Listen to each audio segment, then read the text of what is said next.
सर्वप्रथम त यहाँहरू सबैलाई मेरो नमस्कार र यहाँ ग्रेजुएसन हुनुभएका भाइ बहिनी र अगाडि सबैजना उपस्थित हुनुभएका महानुभावहरूलाई मेरो नमस्कार टक्राउन चाहन्छु। सर्वप्रथम त म एटमीको माध्यमबाट जेबी पार्लरमा जोडिन पुगेकी हुँ। एटमीलाई जेबी पार्लरले सौन्दर्यतर्फ स्थान दिनुभएकोमा जेबी पार्लरप्रति आभारी व्यक्त गर्न चाहन्छु।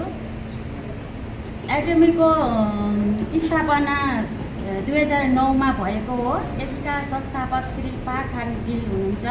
यो चाहिँ कोरियन कस्मेटिक यो संस्था हो भनौँ न, यो कम्पनी हो। यो ग्लोबल कम्पनी भएकोले 2009देखि अहिलेसम्म 2025सम्म 27वटा देशहरूमा आफ्नो ब्रान्च दर्ता गर्न सफल भएको छ। यो कम्पनीले स्वास्थ्य, सौन्दर्य, खाना, रहनसहन, फ्यासनका साथै घरायसी उपकरण आदिलाई विशेष महत्त्व दिएको छ।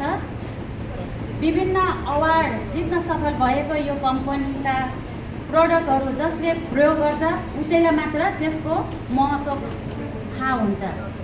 यसरी भनिरहँदा सौन्दर्य केवल कस्मेटिक या फेसनलाई मात्र नहेरेर यसको पछाडि सामाजिक, सांस्कृतिक र मनोवैज्ञानिक कारण पनि हुन्छ, जुन जेबी पार्लरले यी सबै भूमिका आफ्ना विद्यार्थीहरूलाई राम्रोसँग दिँदै आइरहेको छ।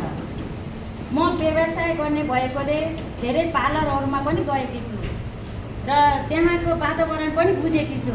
तर जेबी पार्लरको यो मामलामा चाहिँ नम्बर 1 नै लाग्छ। मैले मानेकी छु नम्बर 1 नै जेबी पार्लर। तपाईँहरूले नानीहरूले पनि भनेको सुन्नुभयो, उहाँहरूले जेबी पार्लरलाई एउटा आफ्नो एउटा सिक्ने ठाउँ मात्रै नभएर आफ्नो घरैसी वातावरण पनि उहाँहरूले भन्नुभयो। तपाईँहरू सबैलाई थाहा भइसक्यो। यसका लागि चाहिँ मैले चाहिँ जेबी पार्लरकी सञ्चालिका जानुको बहिनीलाई चाहिँ एकदम उच्च सम्मान गर्न चाहन्छु। अन्त्यमा हिजो अस्ति जसरी विश्वास गर्नुभएको छ आगामी दिनहरूमा पनि विश्वास गरिदिन आग्रह गर्दै आजको यो ग्रेजुएसन सेरेमनीका नानीहरू तथा म्यागजिन लन्च गर्नुभएकी जानुका बहिनीलाई धेरै धेरै बधाई। यसका साथ मेरो 2 शब्द यहीँ टुङ्ग्याउँछु। हस्, नमस्ते। सबैजनालाई धन्यवाद अहिले ग्रेजुएट हुनुभएकोहरूलाई।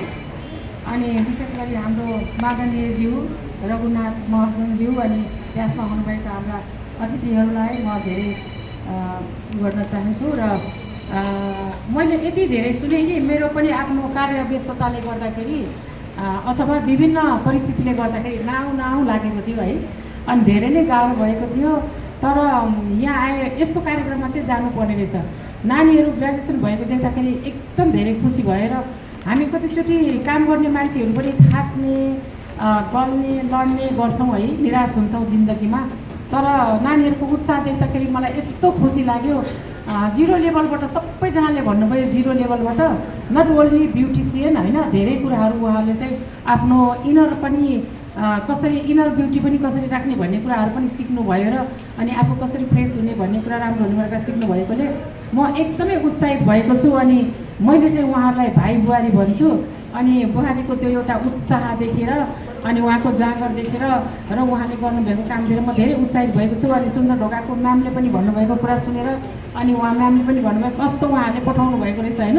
उहाँले चाहिँ अब प्रत्यक्ष रूपमा लाभ लिइसक्नु भएको छ। म एकदमै खुसी लाग्यो। कसरी एउटा मान्छेको चाहिँ शारीरिक अपाङ्ग भन्दा पनि एउटा आत्मिक अपाङ्गताले चाहिँ मान्छेले केही गर्न सक्दैन।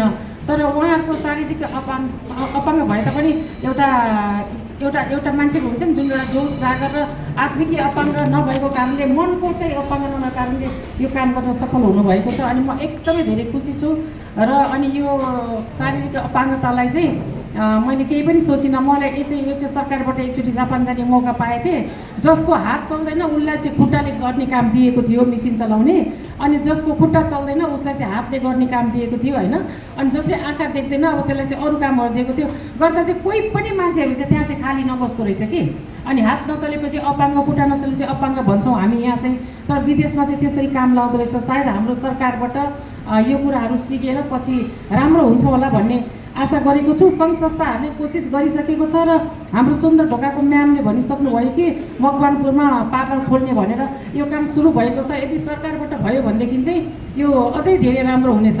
हामीलाई चाहिँ एउटा हात नहुने बित्तिकै एउटा खुट्टा नहुने बित्तिकै अपाङ्ग भनेर घोषणा गरिदिन्छौँ अनि भत्ता कसरी खानेतिर जान्छौँ, तर सबै कुरा चाहिँ सपाङ्गै छ, उहाँले सबै कुरा गर्न सक्नुहुन्छ।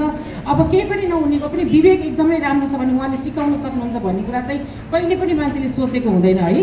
त्यसले गर्दाखेरि चाहिँ हामीले सानो कुरालाई अपाङ्ग भन्ने होइन, तर त्यो कुरालाई कसरी चाहिँ हामीले युज गर्न सक्छौँ भन्ने कुराहरू सोच्नुपर्ने छ। र यो सोचेर जेबी पार्लरले जति पनि यो अगाडि बढाउनु भयो, अघि म्यामले भन्नुभएको जस्तो हामीले पत्याएकै थिएनौँ भिडियो बनाएर पठाउँदाखेरि, तर त्यो कुरा आज पत्याउने भयो।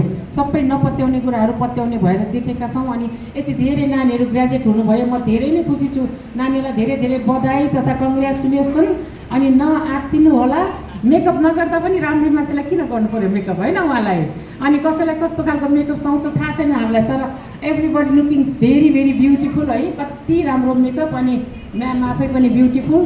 अनि यो समय सबै दिनुभएको लागि धेरै धन्यवाद। यहाँ आएर दुई शब्द बोल्ने अथवा खाना खाने मात्रै होइन, मेरो पनि एउटा मनमा यस्तो के भन्छ नि खुसी पनि मैले यहाँ पाएको लागि अनि एकदमै धेरै धन्यवाद छ यो जेबी पार्लरलाई प्लस अनि यो कार्यक्रमलाई पनि। अनि मिडिया भाइहरूलाई पनि धेरै धन्यवाद। सायद राम्रै फोटो खिच्नुभयो होला, भरे हेर्न पाइन्छ। अनि म्यामहरूले पनि धेरै राम्रो राम्रो कुराहरू भन्नुभएको छ र हाम्रो दिदु भाइलाई पनि धेरै बधाई छ। यो किताबहरूको लागि कति दुःख गर्नु पर्यो होला, हामीलाई हेर्दा यसो छ्यास उठाएपछि सक्यो है, दिनभरि पकायो 5 मिनटमा खाएर सिद्धाएको जस्तो के छ्यास उठायौँ, तर यो सबै कुरा गर्न कति दुःख भयो। अनि एउटा सानो पार्लर थियो, हामी सल्लाह गरिरहन्थ्यौँ के गर्ने भनेर, आज यस्तो विधि नै एउटा प्रभाव परेको छ यो क्षेत्रमा। म धेरै खुसी छु। अनि यो समयको लागि धन्यवाद भन्दै सबै कुराको लागि धन्यवाद भन्छु। जेबी पार्लरलाई उत्तर प्रगतिको कामना गर्दै नानीहरूको भविष्यको लागि पनि एकदमै उत्तर प्रगतिको कामना गर्दछु। र परेको ठाउँमा यसो पार्लरहरू खोल्नु परेछ, केही गर्नु परेछ भने हामी पनि केही गर्नु परेछ भने गरौँला भन्दै 2 शब्द यही राख्छु। धन्यवाद।